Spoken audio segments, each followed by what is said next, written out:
Hello students, myself Vishit Chatwani.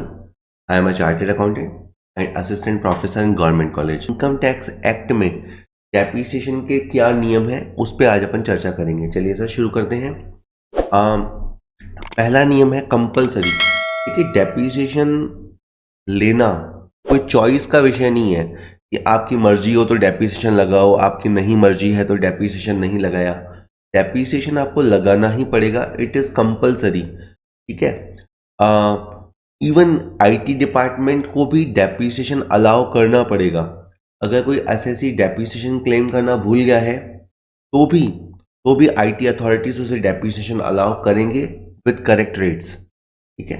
Next point is स्वामित्व। देखिए depreciation लेने के लिए आपकी ओनरशिप होनी ज़रूरी है, दैट इज उस चीज़ के आप ओनर होने चाहिए।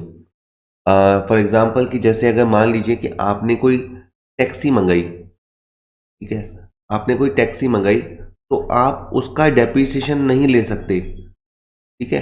आपने कोई भी चीज़ रेंट पे ली तो आप उसका डेप्रिसिएशन नहीं ले सकते।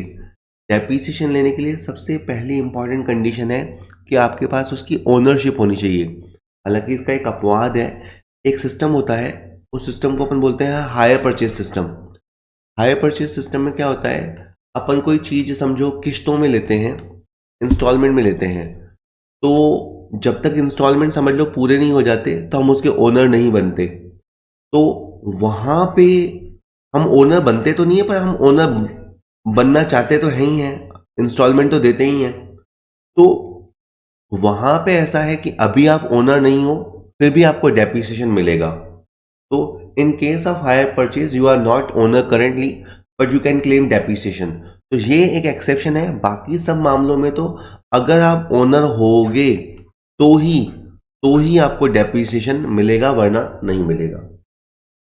चलिए नेक्स्ट इज प्रयोग व्यापार के लिए किया जाए। देखिए हम बात कर रहे हैं इनकम टैक्स की, और इनकम टैक्स में हम इनकम निकालते हैं बिजनेस की, तरह तरह की इनकम निकालते हैं, पर डेप्रिसिएशन बिजनेस हेड की आइटम है, क्योंकि जब हम पी&एल बनाते हैं तो डेप्रिसिएशन को अपने पी&एल में लिखते हैं। तो मैं ये कह रहा था कि ये जरूरी है कि असेट का यूज आपके बिजनेस के लिए किया जाए तो ही आप डेप्रिसिएशन क्लेम करेंगे। इसे आप यूं समझिए कि अगर आपके पास एक एसी है और अगर वो एसी आपने घर पे लगवा रखा है तो आप उसका डेप्रिसिएशन नहीं लगा सकते। डेप्रिसिएशन तो वहां पे भी होता है, लेकिन आप उसे बिजनेस प्रॉफिट एंड लॉस में नहीं दिखा सकते। लेकिन अगर आपने एसी को ऑफिस में लगा रखा है या एज ए कूलिंग इक्विपमेंट अपने अपने प्लांट में लगा रखा है तो वहाँ पे आप अपना डेप्रिसिएशन क्लेम कर सकते हैं। तो इसीलिए मतलब डेप्रिसिएशन की 3 कंडीशन है, उसमें एक कंडीशन तो ये है कि आप उसके ओनर होने चाहिए। दूसरी कंडीशन इंपॉर्टेंट कहें तो ये है कि आप उसका बिजनेस के लिए यूज करेंगे, ये साबित होना चाहिए कि उस असेट्स का यूज बिजनेस के लिए हो रहा है। ठीक है सर, तो ये इंपॉर्टेंट कंडीशन है। नेक्स्ट इज डेप्रिसिएशन जो आपको मिलेगा वो ब्लॉक वाइज डेप्रिसिएशन मिलेगा। अब ब्लॉक वाइज डेप्रिसिएशन क्या होता है कि सपोज कीजिए कि आपके पास एक प्लांट है, प्लांट ए, ठीक है, और फिर आपके पास एक प्लांट है बी। तो आपको इन दोनों को जोड़ देना है, इन दोनों को जोड़ देना है, और ये जो इसकी ब्लॉक वैल्यू बनेगी उस ब्लॉक वैल्यू पे आपको डेप्रिसिएशन निकालना है। वो अभी अपन कैलकुलेशंस करेंगे तो अपन समझ पाएंगे कि ब्लॉक वाइज डेप्रिसिएशन कैसे मिलता है। ठीक है सर। देखिए अब आप ब्लॉक कैसे बनाएंगे, तो ब्लॉक के लिए देखो मैं आपको बता देता हूँ। जैसे आपका वर्ष है, मान लेते हैं कि वो 1 अप्रैल 2020 को शुरू हुआ और उस समय आपके पास कोई असेट है से 50,000 की। फिर आपने इस साल यानी 2021 में आपने कोई असेट को परचेज किया, और ये आपने परचेज किया मान लीजिए 2 लाख का। तो आपको इसको परचेज ऐड कर देना है। परचेज ऐड करने के बाद आपका फिगर हो गया 2.5 लाख। इसमें से आपने जो भी लेस सेल किया वो आपको लेस कर देना है। सपोज करो आपने इसमें से 1.5 लाख रुपए का असेट को सेल कर दिया, तो यहाँ पे आपके पास 1 लाख बचा। तो आप जब डेप्रिसिएशन काउंट करेंगे ना तो आपको डेप्रिसिएशन इस 1 लाख रुपए में निकालना है। तो ये जो होता है ना प्लस माइनस, इसे अपन बोलते हैं ब्लॉक कॉन्सेप्ट। क्या करना है, सबसे पहले ओपनिंग WDV लिखना है, उसके बाद जो परचेज किया उसे ऐड करना है, ठीक है, उसकी कॉस्ट वैल्यू पे, और सेल किया उसको उसके सेलिंग प्राइस पे लेस करना है। हो सकता है कि आपने जो बुक सेल की हो वो 80,000 की हो, लेकिन अगर आपने उसे 1 लाख में सेल किया तो आपको उसे 1 लाख, या अगर जैसे मैंने इसमें 1.5 लाख लिखा है तो सपोज 80,000 की एसेट थी और आपने उसे 1.5 लाख पे सेल किया है तो आपको यहाँ पे 1.5 लाख लिखना है। तो यहाँ ध्यान रखिएगा, यहाँ आपको सेलिंग प्राइस लिखना है, और यहीं आके इनकम टैक्स कैलकुलेशन अकाउंट्स की कैलकुलेशन से अलग हो जाती है। तो आपने जितने रुपए पे उसे बेचा है आपको उसे उतने रुपए से लेस करना है, और फिर जो बची हुई वैल्यू है उसी पे आपको डेप्रिसिएशन निकालना है, और ये प्लस माइनस होने को ही ब्लॉक कॉन्सेप्ट बोलते हैं। उसके बाद अगर बात करें कि सपोज करो कि आपने परचेज किया मान लीजिए नवंबर के महीने में, और सेल उससे पहले आप कर चुके थे मान लीजिए अक्टूबर के महीने में, तो भी आपको जब फॉर्मेट बनाना है जब भी फॉर्मेट बनाना है तो परचेज पहले लिखना है और सेल बाद में लिखना है, ठीक है। ऑलवेज परचेज पहले आएगा और सेल उसके बाद आएगा। नेक्स्ट, यदि किसी ब्लॉक में एक ही एसेट हो और उसे बेच दिया जाए तो ब्लॉक खत्म हो जाएगा और उसी समय STCG उत्पन्न हो जाएगा, या STCL भी हो सकता है, और फिर डेप्रिसिएशन नहीं मिलेगा। सपोज कीजिए कि आपके पास एक कार थी और वो 80,000 रुपये की उसकी बुक वैल्यू थी, ठीक है, 80,000 उसकी बुक वैल्यू थी, और आपने इस साल कोई कार परचेज नहीं की, और बल्कि साल अंत आते आते आपने इस कार को बेच दिया, और मान लेते हैं कि 1 लाख रुपए में बेच दिया, तो अब आपको 20,000 रुपये का शॉर्ट टर्म कैपिटल गेन होगा। 20,000 का आपको शॉर्ट टर्म कैपिटल गेन होगा, और अगर बाय द वे आपने इसे 60,000 में बेचा होता तो आपको सस्ते में बेचने की वजह से शॉर्ट टर्म कैपिटल लॉस हो जाता। पर यूं समझिए कि अगर आपके पास सिंगल एसेट है, अगर आपके पास एक ही एसेट है और आप उसे बेच देते हो, तो लॉजिकली समझ लो कि आपके पास एसेट है ही कहाँ, एसेट है ही नहीं, तो अब आपको इस साल डेप्रिसिएशन नहीं मिलेगा।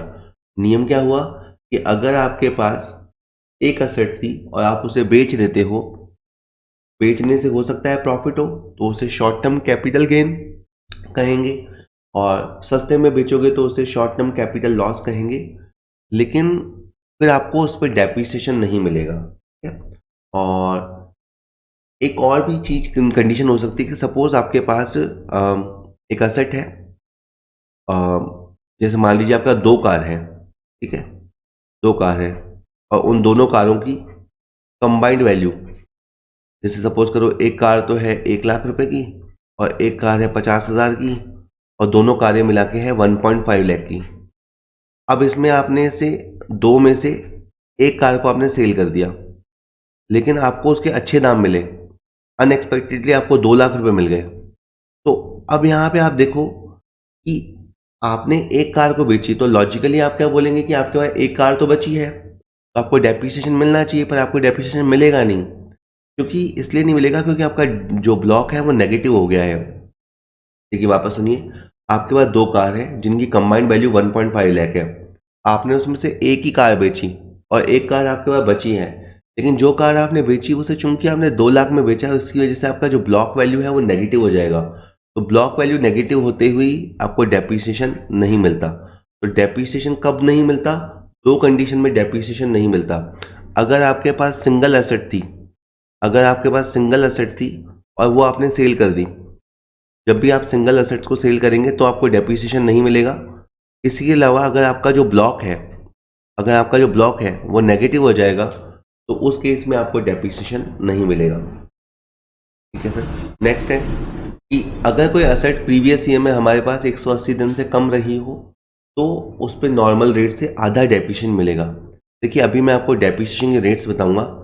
आप यूँ समझिए कि 1 अप्रैल 2020 को आपका वर्ष शुरू होता है और 31 मार्च 2021 को आपका वर्ष खत्म होता है। मान लीजिए ये आपका ईयर है, अप्रैल 20 टू मार्च 21। अब अगर आपने एसेट को सपोज कर लीजिए जून में खरीदा, तो आपने करीबन एसेट्स को 10-11 महीने अपने पास रखा, तो अपने को चेक क्या करना है 180 डेज, कि हमने एसेट को 180 डेज अपने पास रखा कि नहीं रखा। ठीक है, 180 डेज का आपको कंडीशन ध्यान रखना है कि इतना टाइम हमने उसे अपने पास रखा कि नहीं रखा। अब यहाँ से गिनोगे तो इसके 180 डेज पूरे हो गए तो आपको पूरा डेप्रिसिएशन मिलेगा। इनकम टैक्स में ऐसा नहीं होता है कि अगर अपन ने किसी एसेट्स को 10 महीने होल्ड किया तो आपको 10 महीने का डेप्रिसिएशन मिलेगा, ऐसा नहीं होता। इनकम टैक्स में दो चीज़ें चलती है, या तो डेप्रिसिएशन होता है फुल या डेप्रिसिएशन होता है हाफ।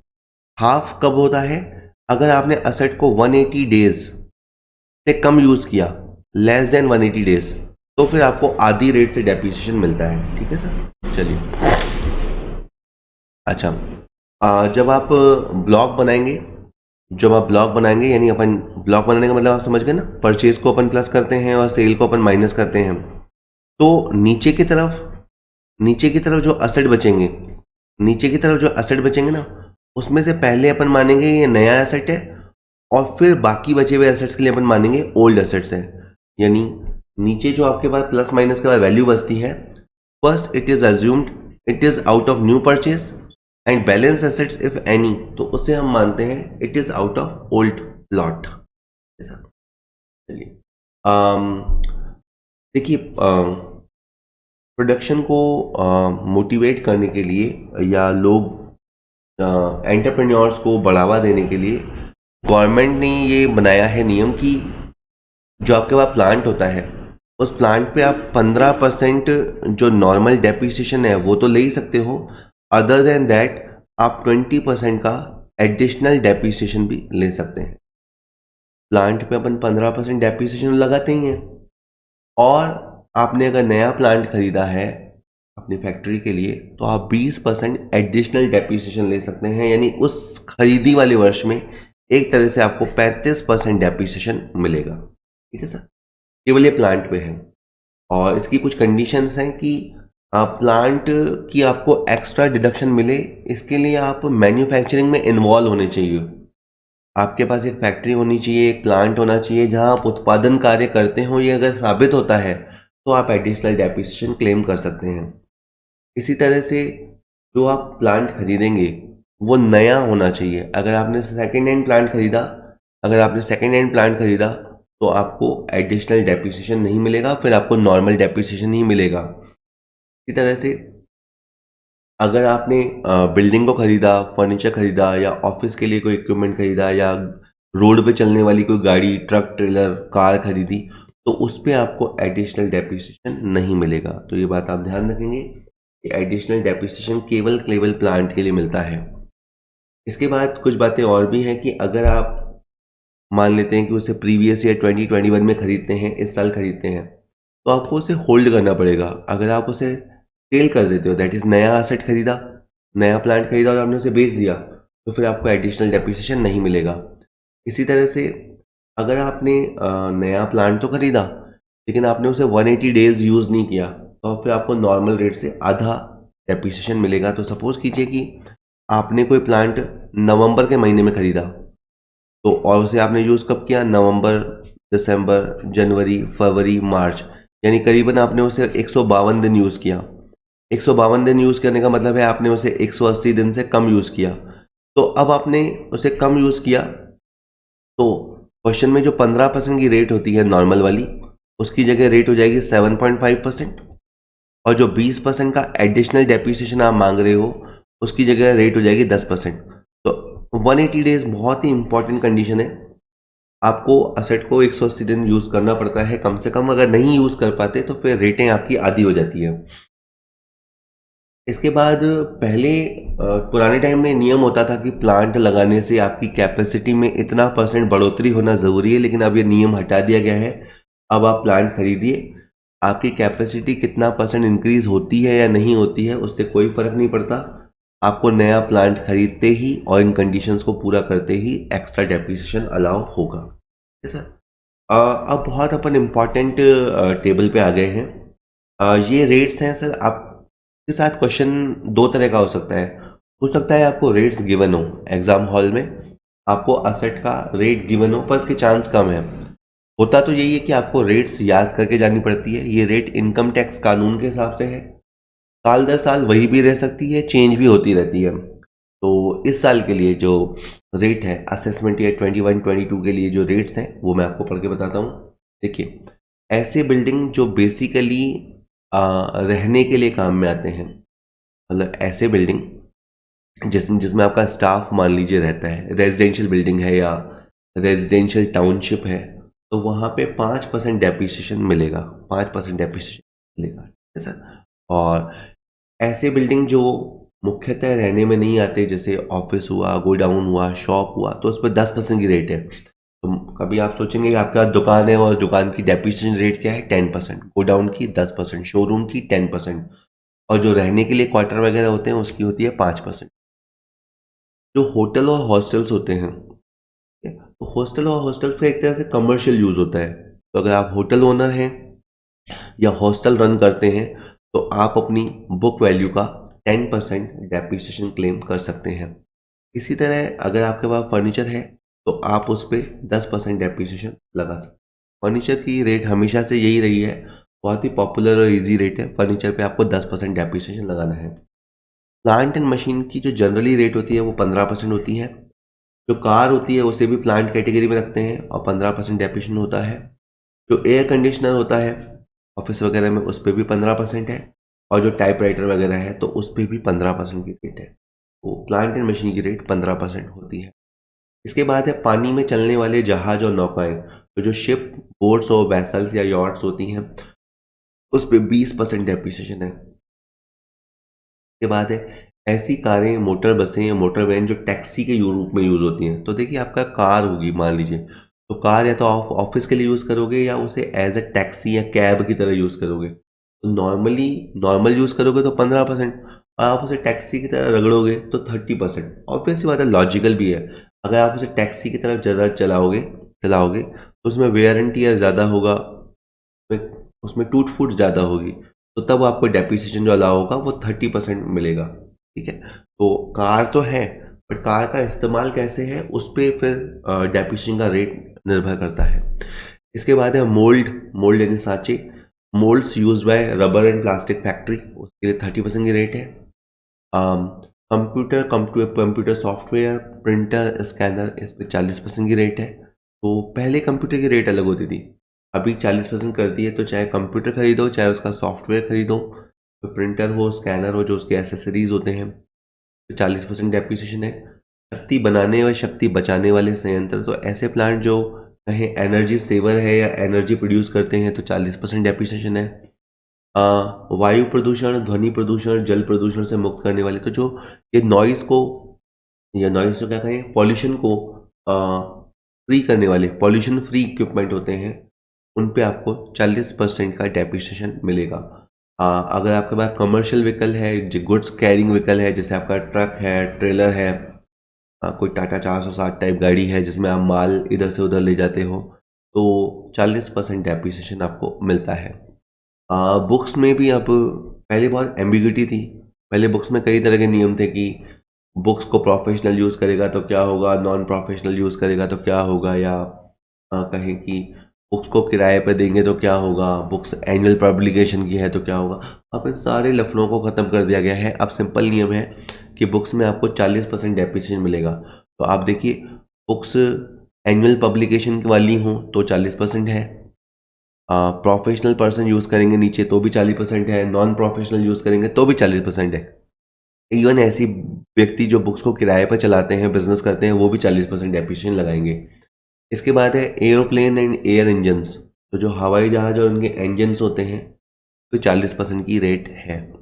इसके बाद जो लाइफ सेविंग इक्विपमेंट है या जो मेडिकल की लाइन में काम आते हैं इक्विपमेंट, वो भी 40% है। आप देखेंगे कहीं ना कहीं सबके पीछे लॉजिक है। अब देखिए, मेडिकल में जो इक्विपमेंट काम आते हैं वो बहुत ज़्यादा काम आते हैं, क्यों आए दिन तो कुछ हॉस्पिटल्स वगैरह में लगा रहता है, तो बहुत ज़्यादा उनकी खपत होती है।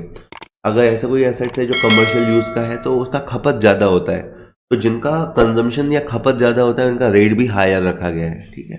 तो मतलब ये लॉजिकली सेट है, ऐसा नहीं है कि तुक्के पे सेट किया है। तो अगर आप लॉजिक समझ जाएंगे तो आप रेट का भी थोड़ा बेटर अंदाज़ा लगा पाएंगे, आपको याद नहीं करना पड़ेगा, आप लॉजिक से उसको समझ पाएंगे।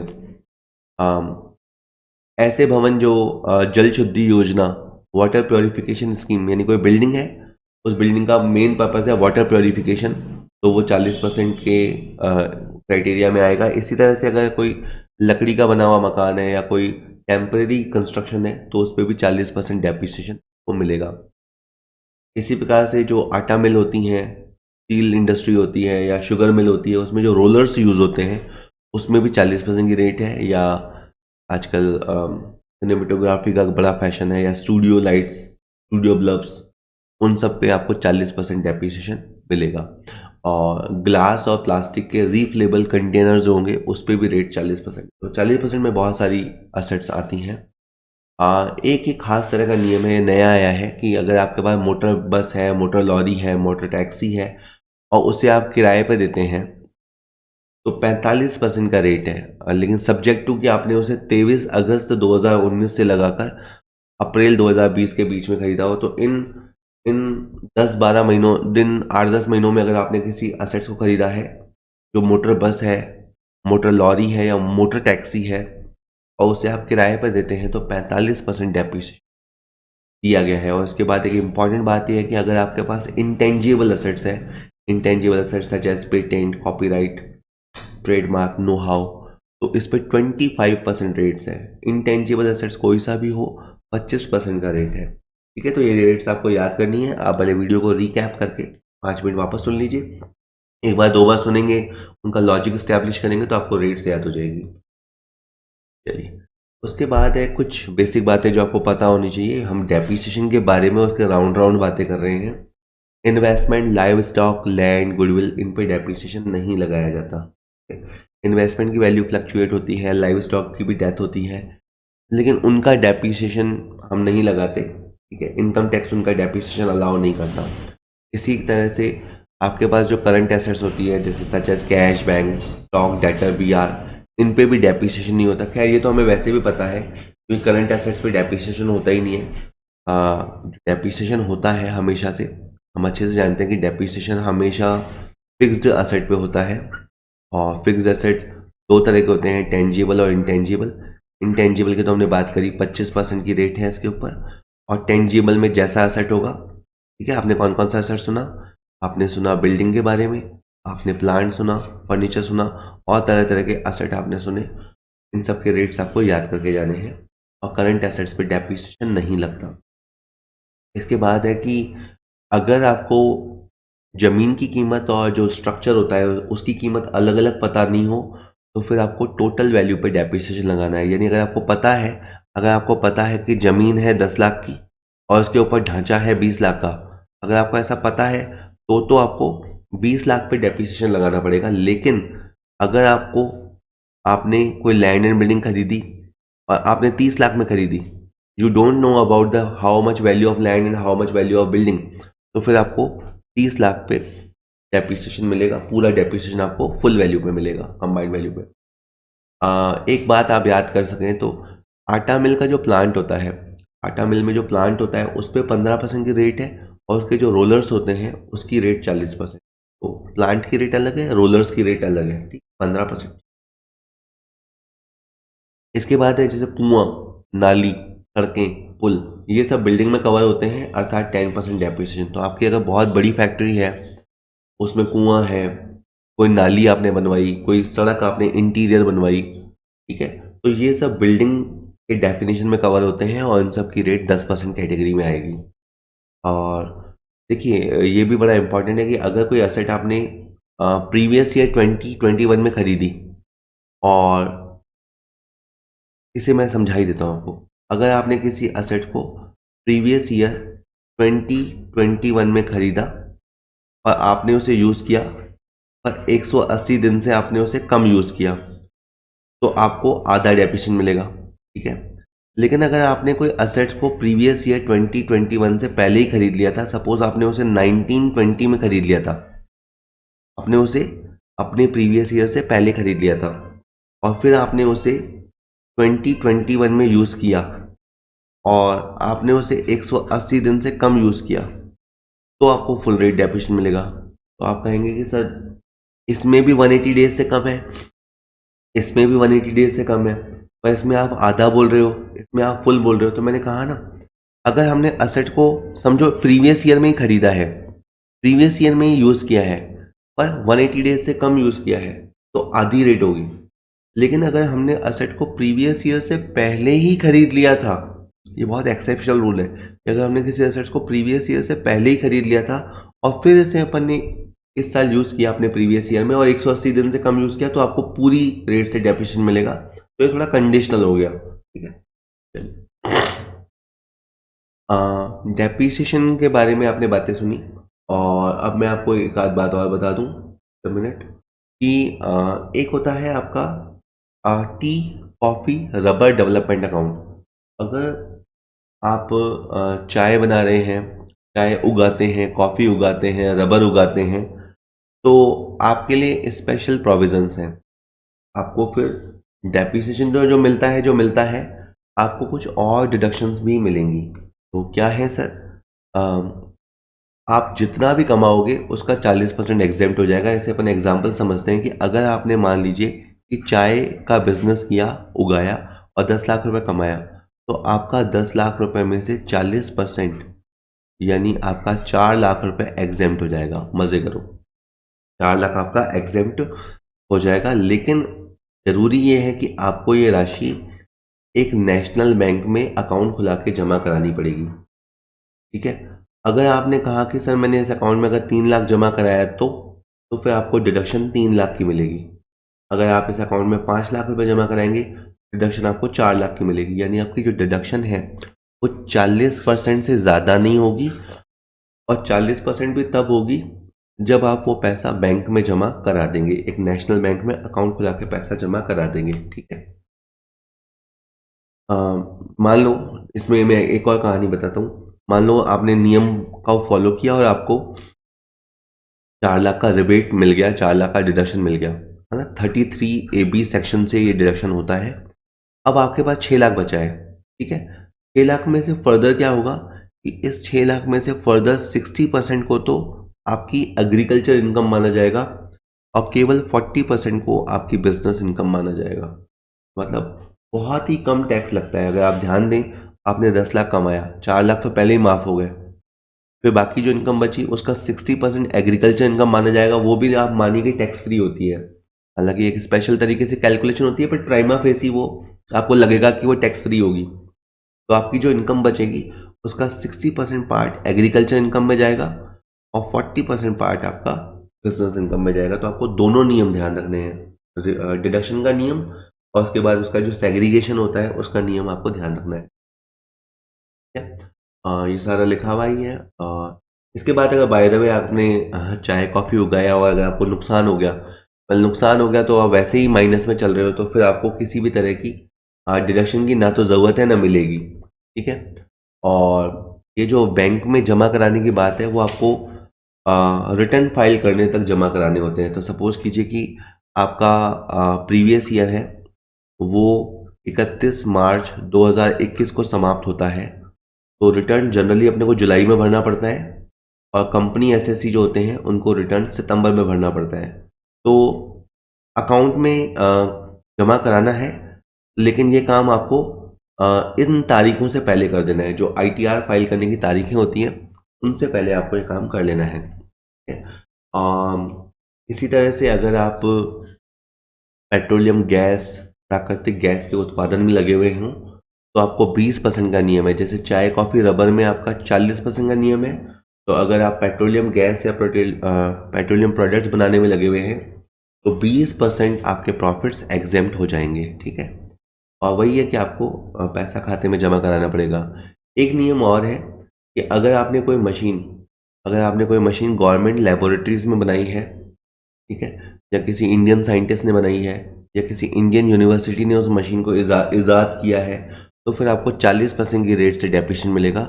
तो अगेन ये इंडियन साइंटिस्ट और इंडियन कल्चर को मोटिवेट करने के लिए है कि आपको हायर रेट से डेप्रिसिएशन मिलेगा अगर प्लांट का निर्माण इन लोगों ने या इन संस्थाओं ने किया हो तो, ठीक है।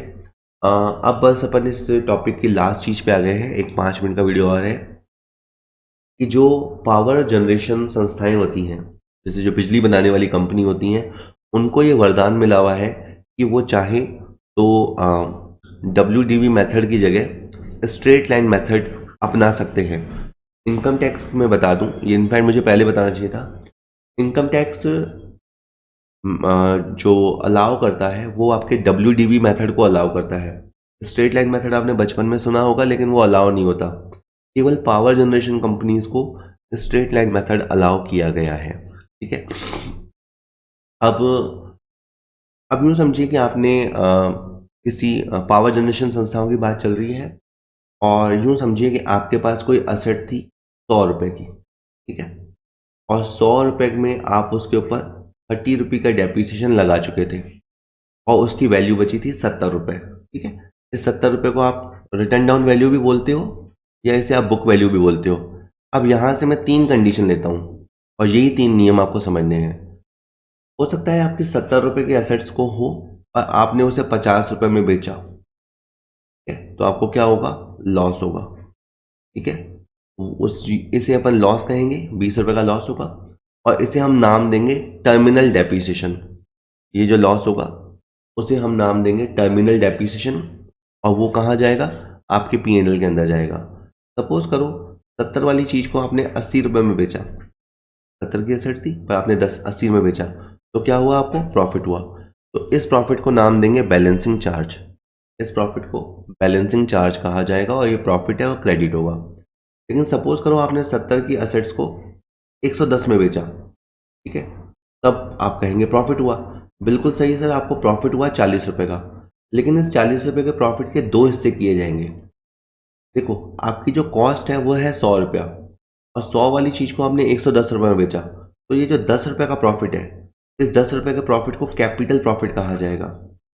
वापस सुन लीजिए, 100 रुपये की कॉस्ट है, 110 में बेचा, तो ये जो 10 रुपये का गैप है इसे अपन कैपिटल प्रॉफिट कहेंगे, और बाकी का जो प्रॉफिट है इसे अपन बैलेंसिंग चार्ज कहेंगे। तो यानी जो नॉर्मल प्रॉफिट होता है अप टू डेप्रिसिएशन से हम बैलेंसिंग चार्ज कहते हैं ना, और जो over and above the cost होता है, जो सेलिंग प्राइस कॉस्ट से जितना ज़्यादा होता है, उसे अपन कहें कि कैपिटल प्रॉफिट कहते हैं। तो बस यही था सर, ये पहला नियम था। मैं नियम पढ़ के सुना देता हूँ, मैंने समझा तो दिए कि अगर आपकी सेल वैल्यू WDV से कम है तो आपने नुकसान खाया है, तो लॉस होगा, और इस लॉस को हम नाम देंगे टर्मिनल डेप्रिसिएशन, और आप उसे बिजनेस प्रोफेशन हेड में दिखा सकते हैं। और अगर आपकी sale value written down value से ज़्यादा है तो आपको प्रॉफिट होगा। ये प्रॉफिट बिजनेस प्रॉफिट कहलाएगा, बैलेंसिंग चार्ज कहलाएगा, और BP हेड में जाएगा। और अगर आपने सेल वैल्यू कॉस्ट वैल्यू से भी ज़्यादा है तो फिर इस डिफरेंस को कैपिटल प्रॉफिट कहा जाएगा। तो पहले आप क्या करेंगे? पहले आप अपना टोटल प्रॉफिट निकाल लेना, और टोटल प्रॉफिट के फिर 2 हिस्से हो जाएंगे, इसमें से कैपिटल प्रॉफिट अलग हो जाएगा और बिजनेस प्रॉफिट अलग हो जाएगा। तो sir thank you very much patiently सुन पाने के लिए। आप इस चैनल को सब्सक्राइब कर लीजिए। ठीक है, और भी वीडियोस इस पे बहुत सारे अवेलेबल हैं, आप उनको देखते रहिए।